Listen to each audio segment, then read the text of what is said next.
Money, money, money. We all want money. Some want it in hundreds of thousands, others want it in millions, and others, the extras, want it in billions. But then, how do we make this kind of money? More importantly, how do we get ready for it? Today, we have a teacher who is going to teach us how we exactly do it. But before I introduce our teacher today, I want to take this opportunity to thank you for being here with us. Okay, thank you for being here with us. Your support means everything to us. All right, and as we get ready, make sure you tell someone it's time to get wiser. And by the time we are done, we hit the road running with some level of braveness that we didn't have before.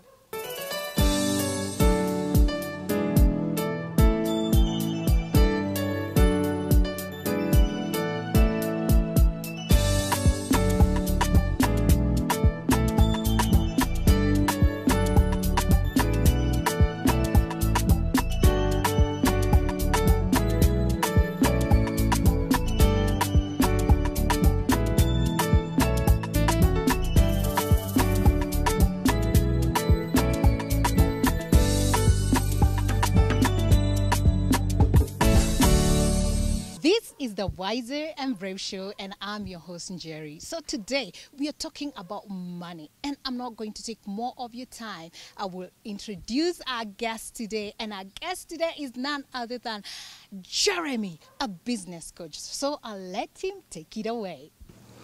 Jeremy. Yeah, thank you very much. To the show. Thank you very much. Yes. That was quite an introduction you gave.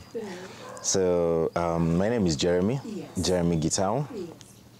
and I'm a business coach, and hopefully we'll be able to share the journey Yes.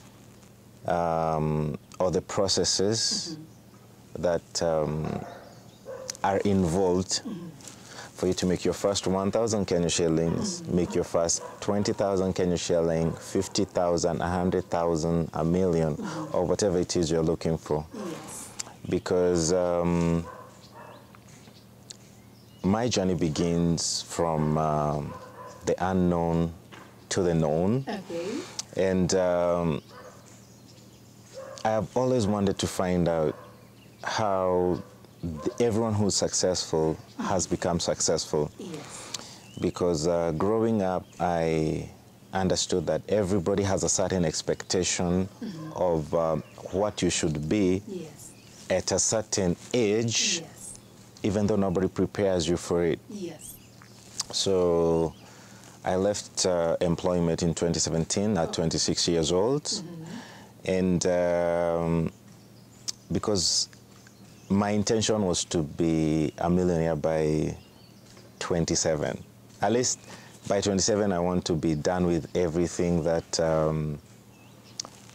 a man is supposed to have done by that age. But that was not so. I missed it with a couple of years because there was no straight up road.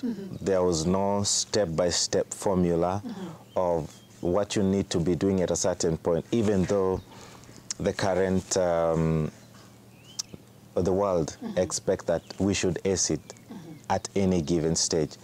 So for the last 15 years, I went down to look for the steps, the process, the way. So I sat down with everyone else who was better than me. I sat down with people who were millionaires, people who were billionaires, everyone who was better than me. I was willing to sit down and listen.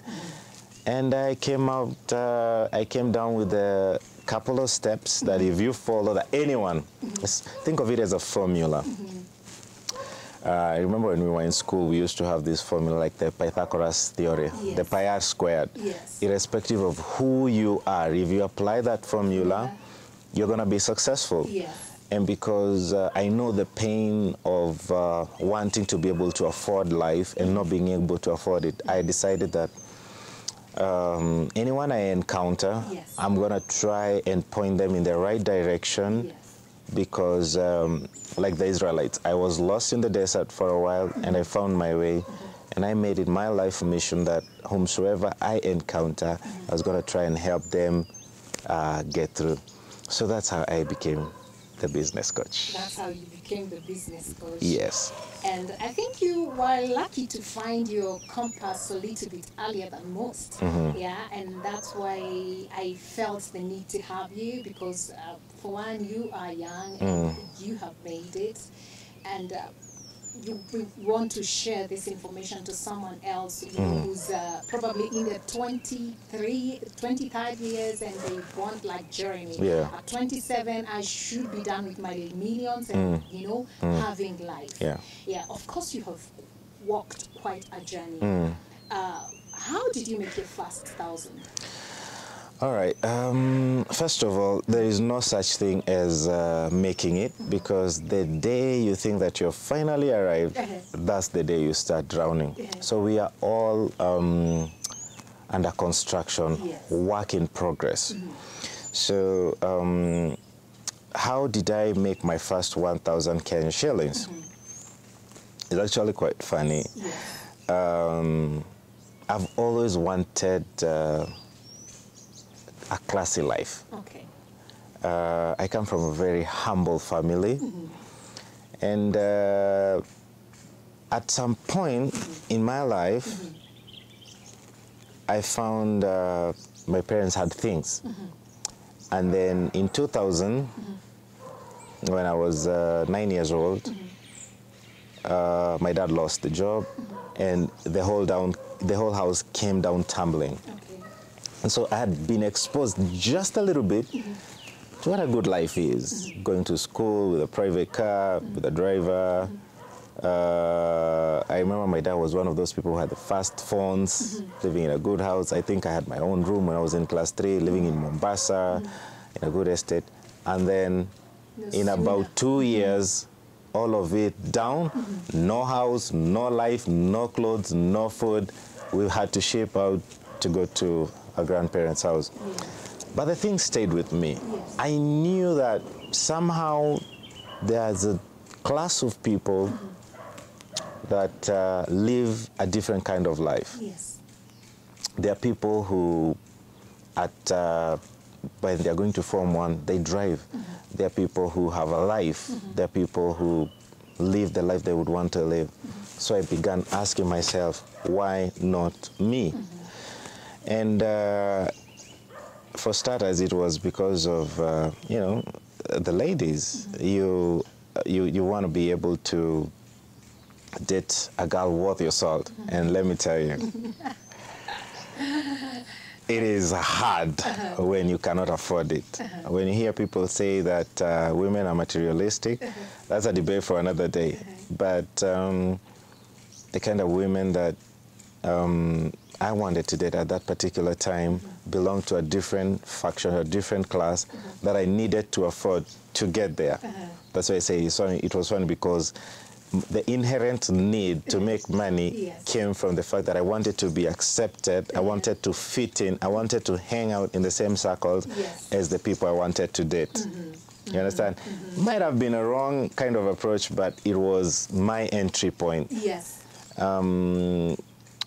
I wanted to be able to afford that kind of life so that I could be able to. So I began asking, number one, so let's pick a destination here in Kenya. Let's say, let me use, for instance, a golf club. So you see the kind of women that you want hanging out in a golf club. So when I say women, maybe for somebody else it's a car, maybe for somebody else it's a house, maybe for somebody else it's a phone. So you think about whatever it is that you have whatever you have always wanted to have, that was a driving factor. So for me it was like, that's where they hang out. Now, I had never been to a golf club before, but I used to imagine it's damn expensive, the people who are there, blah, blah, blah. So I was like, if I have to get to those kinds of people, I need to afford being there.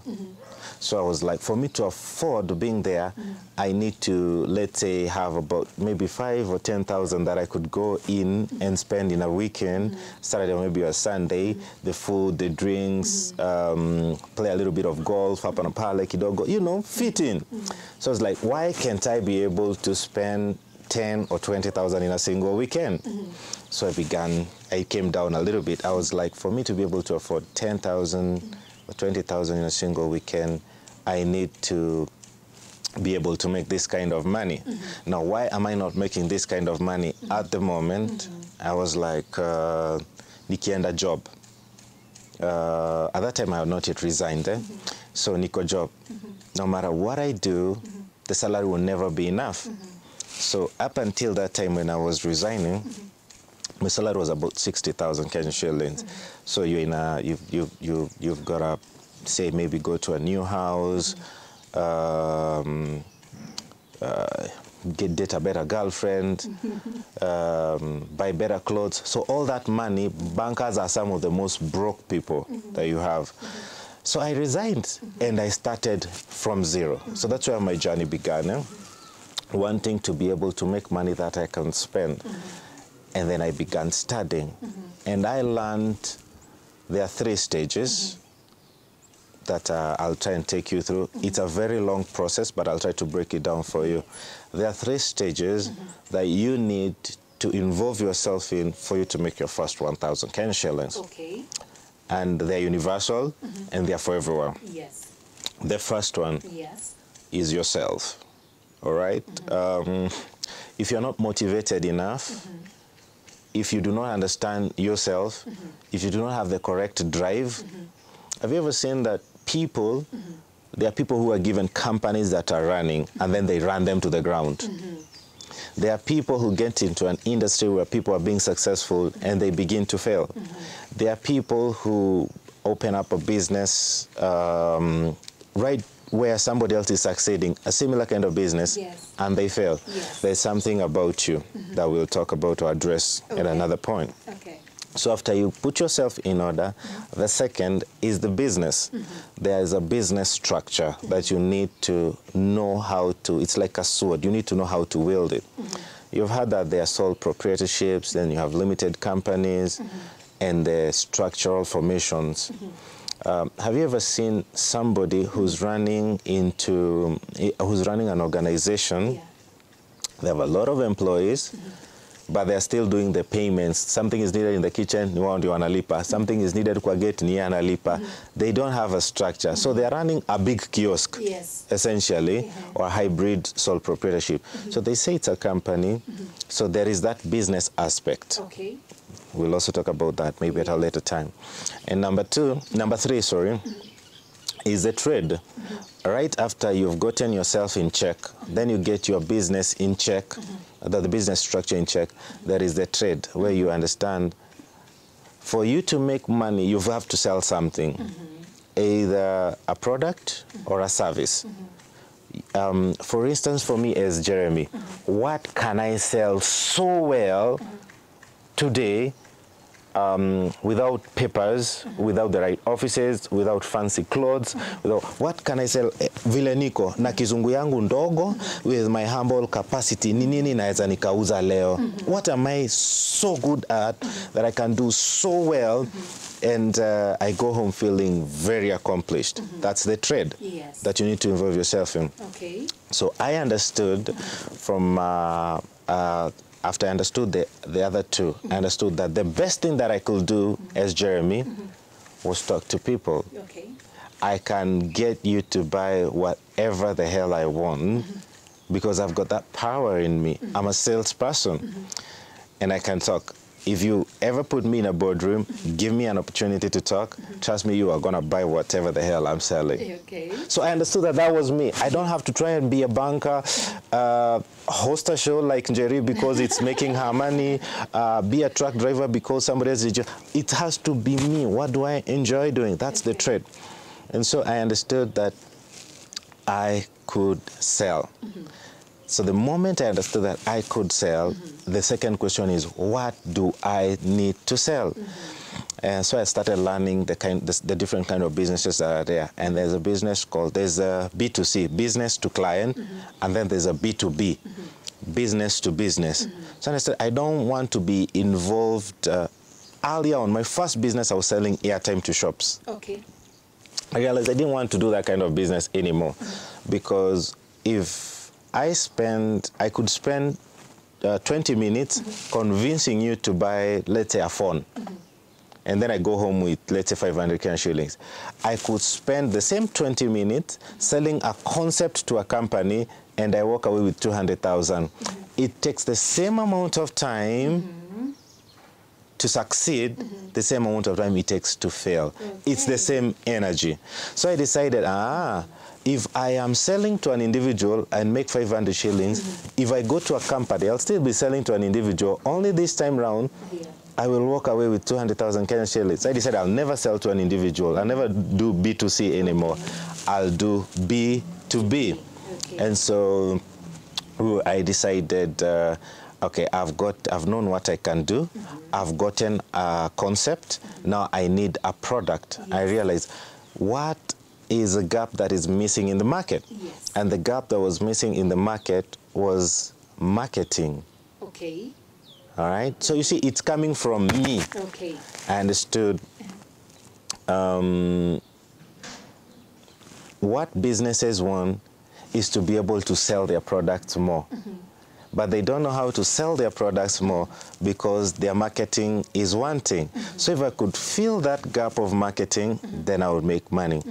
So I started talking to companies. I was telling them, I'm good in digital marketing. I'm good in, I could train your salespeople and blah, blah, blah. Because I went and studied all that stuff. We'll come back to that when we talk about the you, the first time. Studied about marketing, studied about digital marketing, studied blah, blah, blah.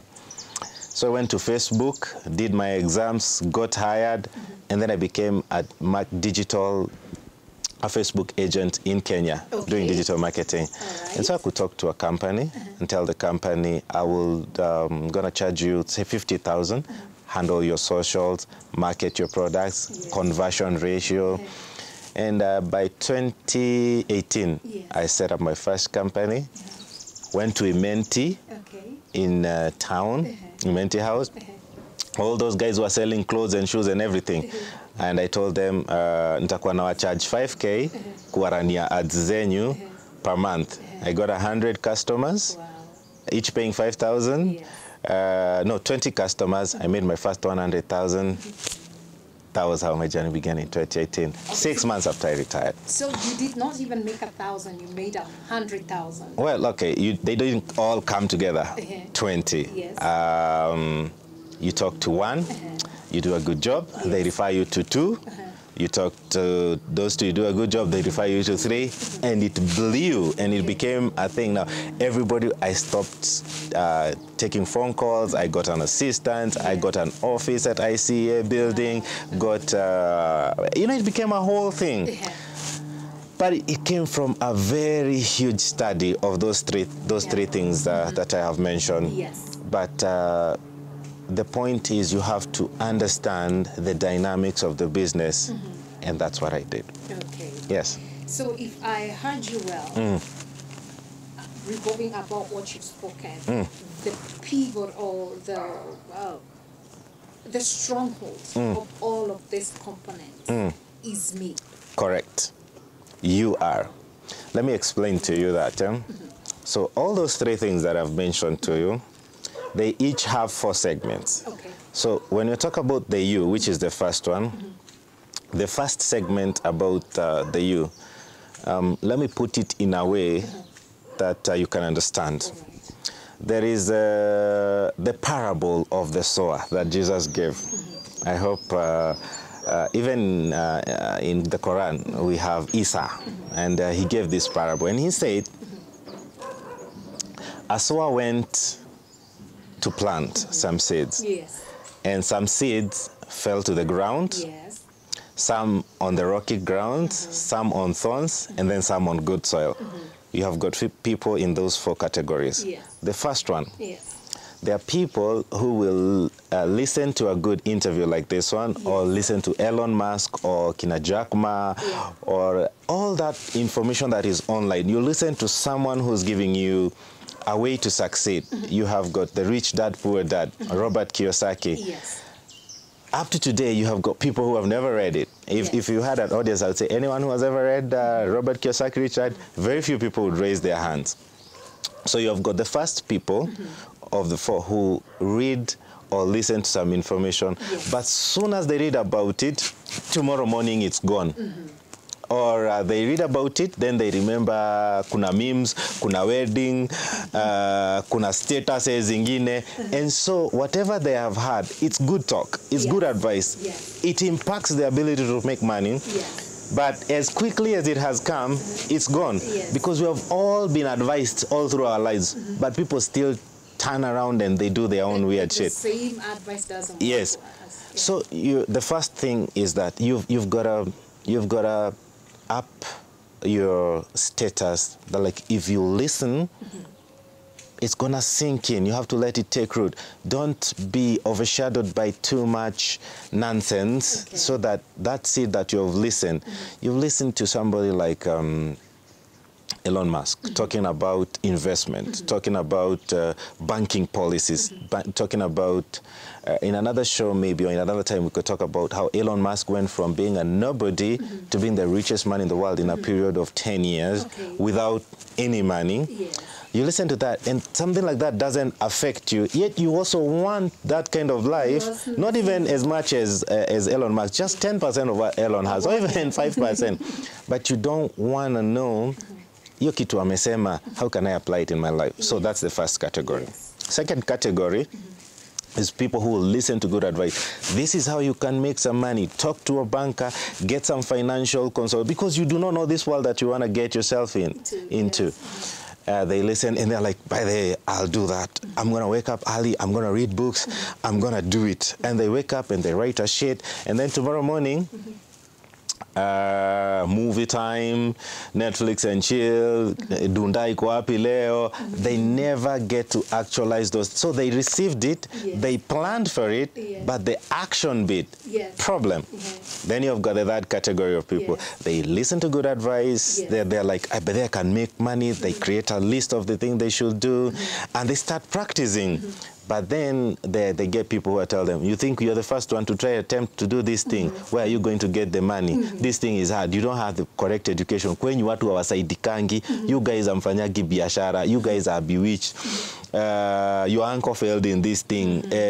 Mamako anakuambia unajaribu kujifanya wewe ndio wa kwanza kunini kwa hii dunia. And so you're like, all that negative energy, probably I was never born to do this thing. And then the fourth one, there are people who now receive it. They're like, I can change my life. I'm not going to listen to what the public is saying, blah, blah, blah, blah. And then you actually start doing something. But then when you're that type of good soil, and you're putting into attention whatever is being said, and you start, Jesus said there are people who gave 30, who produced 30%, some 60%, and other 100%. So there are people who are productive, but only 30% productive. There are people who are productive, but only 60% productive. There are people who are now 100%. So, like I said, it's the you. Because without you being in the right place, you will never move on to this other side and become, okay, so now everything about me is ready. I'm ready to do business. What kind of structure should I formulate? How should I go about it? And then you never get to the thread bit where you are like, okay, now I need to start moving the pieces together. All the other, part one and part two is you're formulating the structure. But number three is actually getting a product from point A to point B and the money from point B into your pockets. So yes, the start is you. If you are wrong, there's a time Mutahingunyi said, nothing goes wrong in life. Things just start wrong. If you miss the foundation, which is who you are, which is the driving factor, if all that is wrong, no matter how well you establish a good structure, it's still gonna come down crumbling because the foundation is rotten. So you are the starting point. Okay. Yeah. Now, because it's me, so it means like 90% of preparation Yes. has got to be me. Correct. Okay. And if I remember well, you started by saying, then I first must understand myself, understand which is this skill that once I begin unfolding is this skill. Yes, yes. There's no storm hard enough Yes. that is going to stop, the unfoldment. Yes. Okay. Now,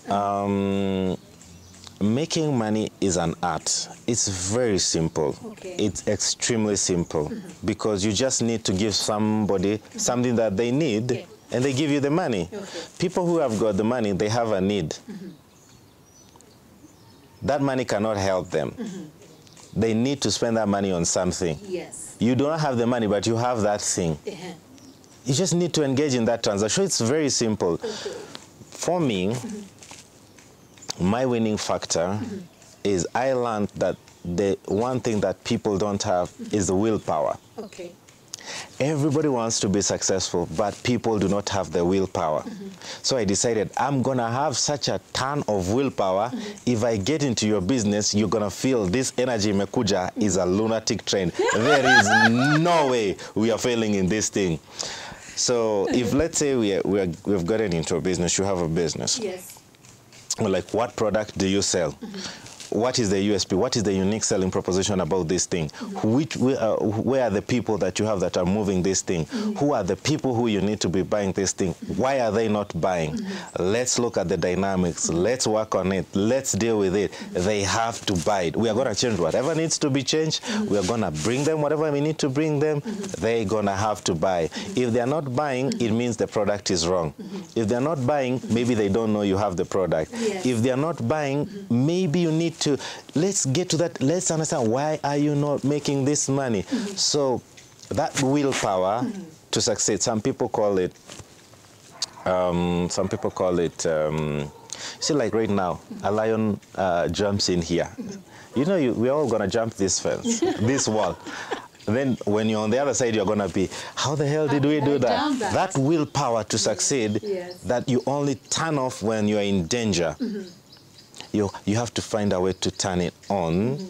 Every day, when you wake up, you're like, today, I don't have money. I have to find me something to sell today. So anything that is going to try and stop me from selling that thing, ni mimi nayo nayo.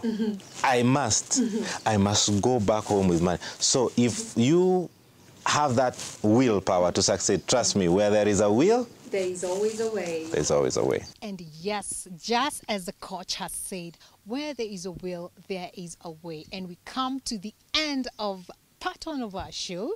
But don't you worry, I'll make sure that coach is here with us to finish this very inspiring and education, this inspiring education to know how to, get that money out of us into our hands. So make sure that you join us next time for the Wiser and Brave Show.